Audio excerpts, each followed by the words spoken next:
Hello বন্ধুরা, আশা রাখছি তোমরা অনেক ভালো আছো। অনেক দিন পরে ভিডিও বানাচ্ছি। তোমাদের একটা ইনফরমেশান দেওয়ার জন্য ভিডিওটি বানানো। দেখো, আমি যেহেতু ইলেকট্রিক অফিসে চাকরি করি, তো আমাদের ইলেকট্রিক ডিপার্টমেন্টে মেডিকেল আছে। মানে আমি, আমার ওয়াইফ, বাবা মা, বাচ্চা কাচ্চা যদি শরীর খারাপ হয় তাহলে কিন্তু কোনো নার্সিংহোমে যদি ভর্তি হয় সেক্ষেত্রে টেম্পোরারি অ্যাডভান্স নেওয়া যায়।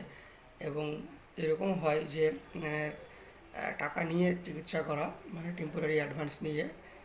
এছাড়া তোমার চিকিৎসা করার পরেও যে বিলগুলো, খরচাগুলো হলো সেগুলো কিন্তু সাবমিট করে পরে কিন্তু টাকা পাওয়া যায়। তো এটা একটা যে মেডিকেল আছে, এটা ট্রিটমেন্টের ক্ষেত্রে একটা বড় ধরনের সাপোর্ট। তো তার জন্য স্পেশাল থ্যাঙ্কস WBSDCL-কে।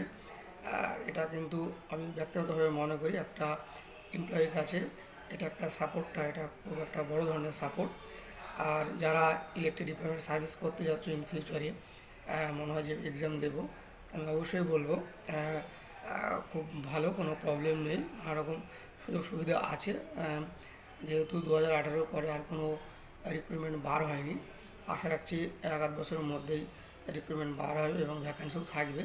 তো যাদের টার্গেট দিয়ে ইলেকট্রিক ডিপার্টমেন্টে সার্ভিস করবে ইন ফিউচারে, ভালো করে প্রিপারেশন নেবে। সাইলেন্টলি কোনো বলার দরকার নেই। নিজে নিজেই তোমাকে একটা লক্ষ্য রেখে পড়াশোনা চালিয়ে যেতে হবে। ভ্যাকান্সি পাবে, রিক্রুটমেন্ট পাবে এবং সার্ভিস ভালো, কোনো প্রবলেম নেই। তো WBSDCL-কে স্পেশাল থ্যাঙ্কস যে এই মেডিকেল সাপোর্ট আছে এমপ্লয়ীদের ক্ষেত্রে, একটা বড় ধরনের সাপোর্ট। তো যারা প্রিপারেশান নিচ্ছ অন্যান্য চাকরির জন্য বা ইলেকট্রিক ডিপার্টমেন্টে সার্ভিস করতে যাচ্ছ ইন ফিউচারে, তারা ভালো করে প্রিপারেশান নাও। আর নিঃসন্দেহে চাকরি ভালো, কোনো প্রবলেম নেই। তো সবাই ভালো থাকবে, সুস্থ থাকবে। Thank you so much.